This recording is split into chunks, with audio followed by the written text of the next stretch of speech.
Food and Beverage Magazine Live, bringing food and beverage to life. With your hosts, James Beard Award winner Jennifer English and Food and Beverage Magazine publisher Michael Politz. Featuring leaders in the hospitality, branded food and beverage, and CPG industries, many of whom are Jennifer and Michael's friends in the business. For an informal and informative conversation where friends in the business share the latest intel, ideas, and best practices.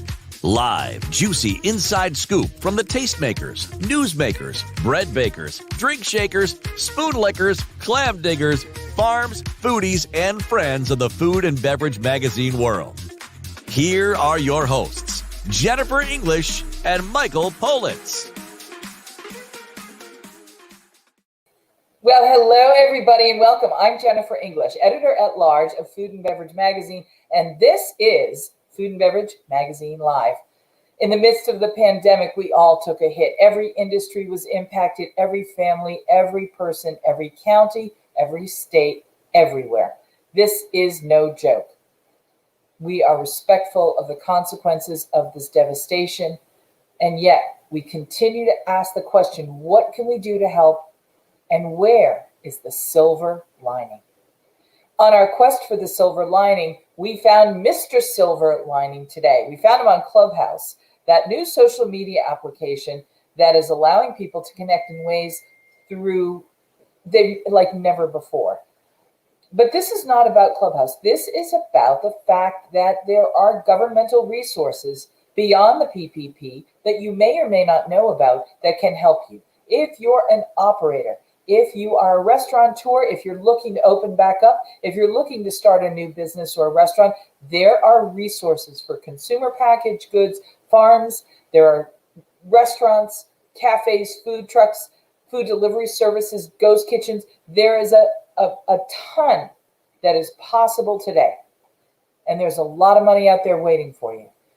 We're going to go now live to the great state of Maryland, just outside of Washington, D.C. And we're going to be talking to the restaurant and hospitality industry guru at the Maryland Small Business Development Center, where there are literally resources waiting for you. Tom Racosky is an extraordinary guy. I've gotten to know him over the last few weeks, and I have fun every time we talk. I have got to say I'm very partial to Tom. He's a Johnson & Wales grad. We love the Johnson & Wales alums. They work incredibly hard all over our industry. They're the backbone of who this is and who we are. He joins me now. Hey, Tom, how are you? I'm doing very well, and thank you for the kind introduction. And yes, it's been a pleasure getting to know the magazine group, just everyone in Clubhouse on these Facebook Lives. It's a great way to build community and really gives value to so many different ways. So I thank you and the magazine for doing that. Now, listen, I'm going to end up looking good because somebody that's with us today is going to end up getting some money. I don't know how. We don't know who they are. They might not even know who they are. But that's what you do. You help connect. You put people together with opportunities and resources that are intended to be out in the community. They're intended to be out churning up business, supporting, lifting, incubating, financing. Talk a little bit about your job and where you're doing what you're doing and what the intention behind SBDC is.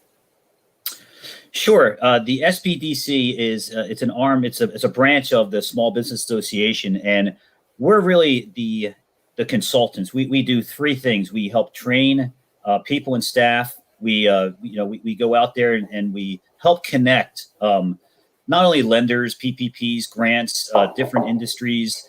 Right now we're seeing the electric companies and utilities offering grants and of the such to the businesses. So we're able to connect those. You spoke about incubators. We're working with 20 startup restaurants and food trucks right now. It's called an R3 program, and we're building them and getting them the business plans, the resources they need.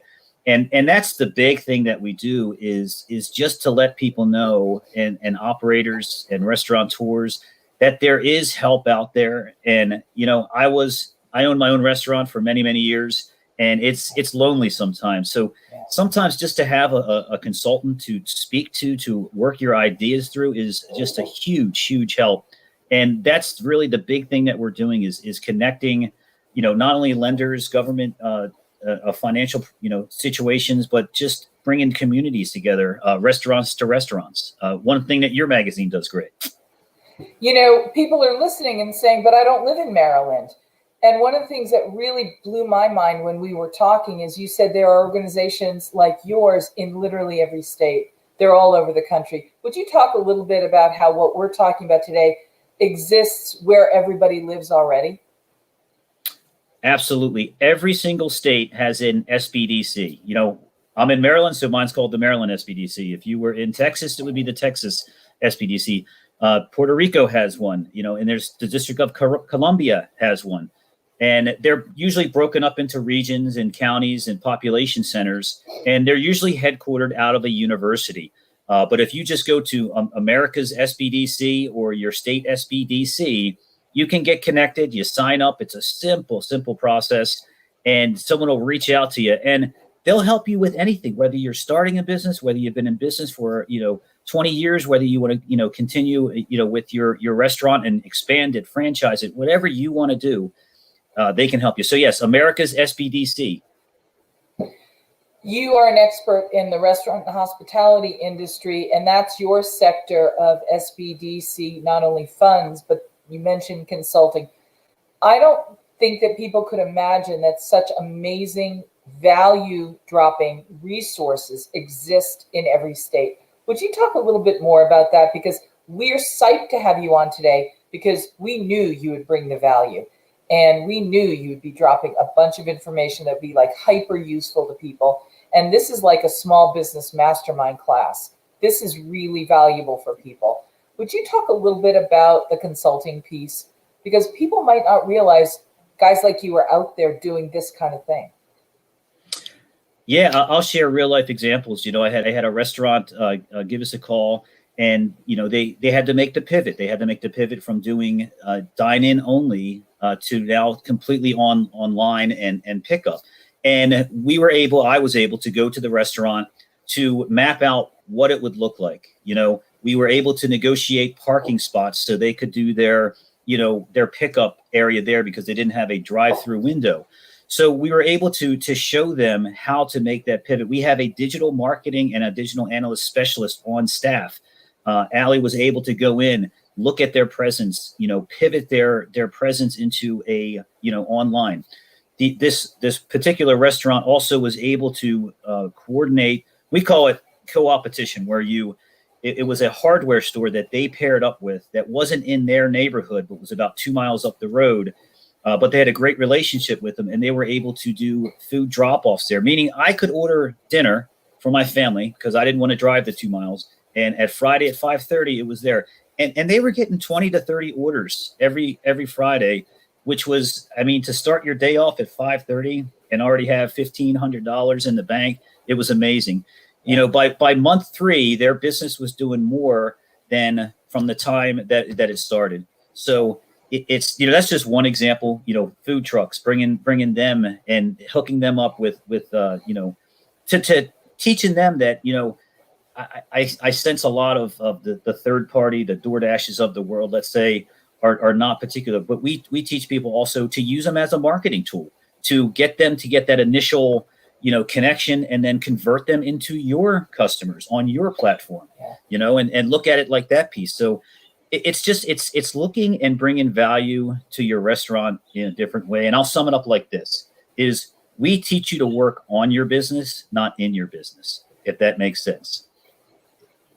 I want to talk a little bit, please, on the consultancy side about something you just said that I think is critically important.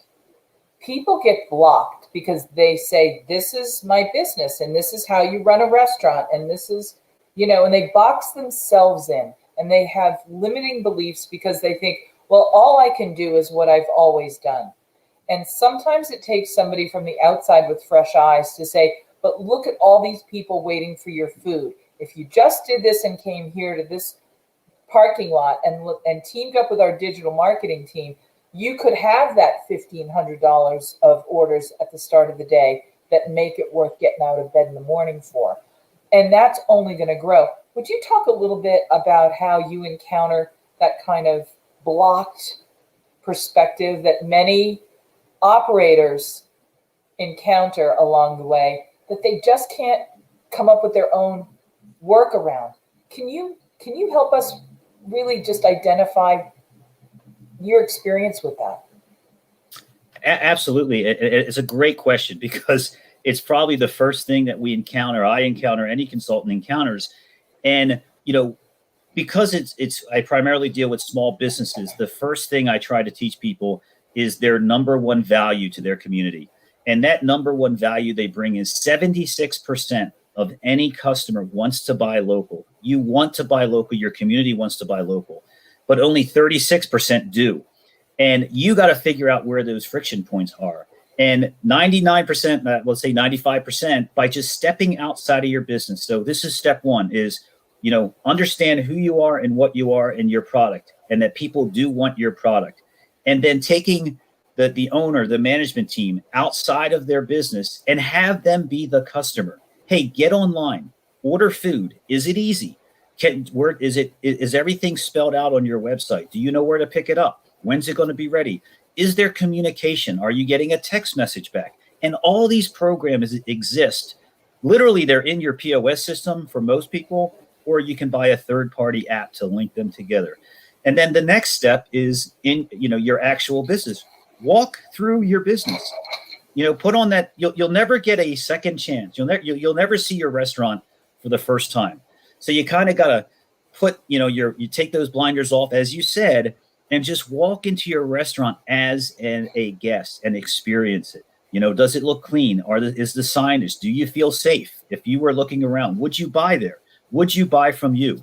And once you start answering those simple questions and work on those big friction points, it makes the whole transaction smooth, and people get excited because your staff is excited, you're excited, and your guests are excited. Everybody knows they're in a great restaurant when you walk in and the staff is happy and the place is buzzing and the food tastes great. Yeah, I hear it on Clubhouse all the time from individual chefs. You can taste the love in food, and you can taste the love and the value in a restaurant when you walk in, or when you order online and you pick it up and everything's just hopping.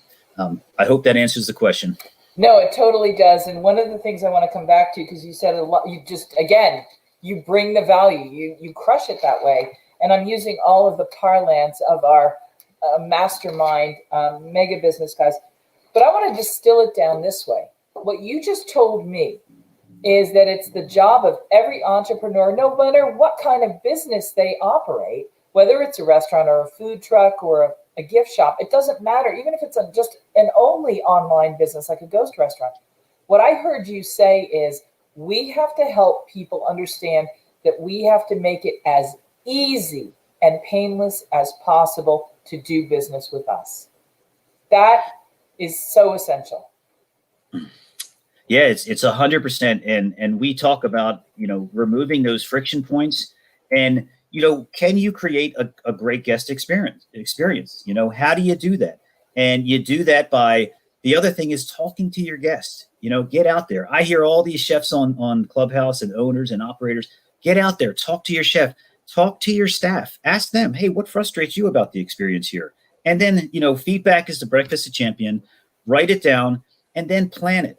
If you're not scheduling 30 minutes to an hour each day of your restaurant life in just working on your restaurant, talking to your guests, talking to your people, and just getting the information, email, whatever POS system you're using probably has an email system built into it. Every time someone swipes a credit card, it grabs that information. You have all this information from mailing list. Use it. It takes so little time. Automate it. There's so many programs out there. I always link people up to this website called Fiverr, Fivver, and it's a bunch of gig workers, and they can create spreadsheets, logos, business cards, whatever you want. You want a drum solo, whatever you want, they can create for you to work on your business, to bring that value to your guest. And there's also virtual assistants. There's so many resources that people might not know about that clearinghouse organizations and support incubators and governmental agencies like the SBDCs will bring and share with people. You're really doing that make it happen, empowering work for the entrepreneurs in your market. From the work that you've done, what one or two things can you share with us to have everyone be inspired to see, to click open, not closed, this moment in time, this opportunity, because it is a powerful silver lining? Well, I really believe that when the entrepreneur, when the owners, when the team starts focusing on value, that it just pops. Meaning that it's you said the door opens. It's almost like the pressure has been relieved off their shoulders. That they see the light. That sales start, not only trickling in, but then expanding. But then they get jazzed because they're like, okay, so this is working. And they learn that first system that we try to put in place is test something new, think outside the box, measure it. If you can't manage it, if you can't measure it. So measure your results. If it's working, keep doing it. Try again. If it's not working, then don't worry. Try something else. And just keep on pushing every single day. And I see this every day. It's exciting. I see a guy just, he was like, just started a food truck and he's crushing it because he's out there doing what he loves, so it's just that one thing is just get out there and bring, what is the purpose? Ask yourself the why. Why are you in this business? And what can you do to help your guests? And then when the guests come in, ask them the why. Hey, why are you here today? And if it's the why because, the why is because I want to support local business, then shake their hand, get to know them. Maybe they have a business that you can do stuff. We call co-opetition. There's so many, different businesses that work together, like that business up at, the hardware store working with the restaurant. Knock on your neighbor's door. This is the time to do it when you get to know everyone and help everybody.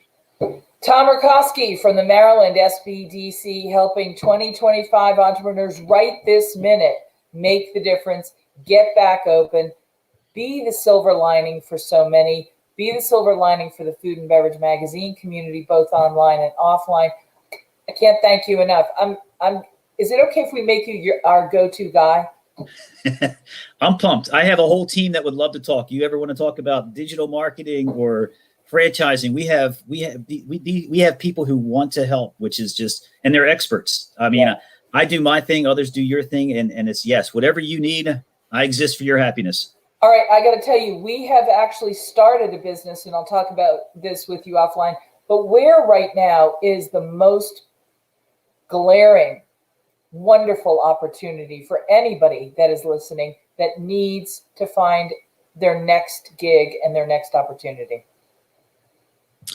Yeah. So what I've seen is a lot of the actual fitness world used to have these food delivery services, and no one's delivering anymore. So a lot of people who used to do these, if you have a specialty, either vegan or if you're into keto, you can make these little meal kits and sell them, to these subscription services. That's the big one. I really believe that the gig, economy is places like Fiverr. Get out into your community and figure. The other one is food trucks. I mean, food trucks are just popping right now. And, there's so much opportunity, ghost kitchens there, you hear about those, but if you could pair up a ghost kitchen and a food truck, I really believe you could crush it because you can pivot so quick. Something's not working. You start the engine and drive somewhere else. Just serve something different tomorrow.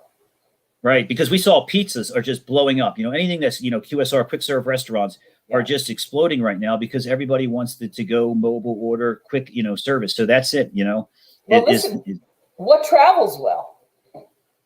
Yes. And that's, the other thing is, we talk about that in the to-go business. Sometimes you got to change your menu, size it down and find those things that really travel well. Order your food to go and then open it up 10, 15 minutes later. Is it as delicious? What could you do different? You're hitting all these things. It's these little things that you do every day that just explode your business. Tom, I've got the gold mine right here. Don't laugh at me when I tell you this, but this is the thing that will make a huge difference for somebody. It's time to revive Casserole culture. There was a period of time when you would bring a covered dish to an event, to a potluck. If somebody had a wedding, a baby was born, somebody passed away, you would bring a casserole. It might go in the freezer for later. The thing about great casseroles is we've gotten away, we call them one dish meals now, but let's go back to calling them what they really are. Fabulous, oftentimes crispy topped, maybe cheesy topped, something you throw in the oven and you don't have to think about. We have our Instant Pots, that's a thing. We've got our crock pots, that's a thing. Let's go back and bring that third component, throw it in the oven, bring back the casserole culture. Can I tell you, people would be so happy to have an opportunity to just put something like that. Of course, lasagnas are never went away and they're big right now, but let's expand. What if we modernized and contemporized the casserole? I think to a lot of places, I think some people stole that, and to make these bowls, but instead of a bowl, make it so you can bake it and for your home use. We're spending so much more time with our family now. How cool would that be? Yeah. Instead of refilling a propane tank, you take your crock pot back and get a, that's it. I'm going to do a home-based crock pot, not crock pot, but casserole. You pay $5 for the first dish, and then when you bring it back, we fill it for you. Yep. I mean, I think it's a natural, and it really lets you feel you're part of that local, not only the flavor of your local economy, but you're really part of an organization that is a very sustainable kind of interaction. And, I just like the idea of that a lot. So I just wanted to throw that out because I think I'm seeing the indicators on the horizon that it's time for that. And why couldn't you do that so you could do taco casseroles? You could do anything you wanted to. I think it's a no-brainer. I think it's a great idea. And you could, make that into a, exactly where you come to the store and pick up as many casseroles, as many meals as you want. And when things start up again, when parents go back to work, they could just give it to the kids. Hey, you hit this button, it'll be done in 20 minutes, 30 minutes, whatever it takes. Now, some people maybe never lost casserole culture, but I'm telling you, there's a generation that was not raised on them because we all went to these composed plates. And I think it's time for us to make life not only easy, but delicious all the way around. Tom Racosky from the Maryland Small Business Development Center. Did we just come up with a brand new business for ourselves? I'm going to call my mom and get her tuna noodle casserole. We used to have that every Friday night, right? Like that's the thing, though, right? Is it a tuna, or is it more than? It's like beyond tuna noodle. That's the it's more. Oh, than yeah. So, and every bite is a perfect bite. Absolutely, and you could do different sizes, different. I mean, I'm going to explore it. I think I might write a business plan and send it to you. I listen, this won't be the first or the last business that is born on this platform. Tom Racosky, thanks an awful lot for being here. Have a great weekend. Oh, it's my pleasure. Likewise. Take care. Cheers. Bye-bye. Whether you are thinking about becoming a restaurateur or you are already in the business, Michael Politz has written a must-read, The Food and Beverage Magazine's Guide to Restaurant Success. Pick up your copy today at Barnes & Noble, Amazon, Books A Million, or wherever fine books are sold. Need a push getting your spirits, wine, or beverage brand into the hands of consumers? Interested in winning medals like a Double Gold Award? Proof Awards 2020, the ultimate beverage competition, can help jumpstart your brand into the hands of beverage buyers. Enter the Proof Awards. Be a part of the Proof Awards marketing campaign with our partner, Food and Beverage Magazine. All of our judges are buyers, and that's what sets our awards program apart from the others. Our judges head the beverage programs for restaurants, bars, nightclubs, casinos, liquor stores, big box retail, and national wine and spirits distributors. Your brand will be tasted by buyers from more than 15 states across the U.S. We have hundreds of categories to choose from at www.proofawards.com. Be seen by 12 million readers with our partner, Food and Beverage Magazine. Get tasted and rated by buyers. The 2020 Proof Awards competition is open for spirits, wine, and beverage brands today. Proof Awards 2020, moving brands into the marketplace. www.proofawards.com.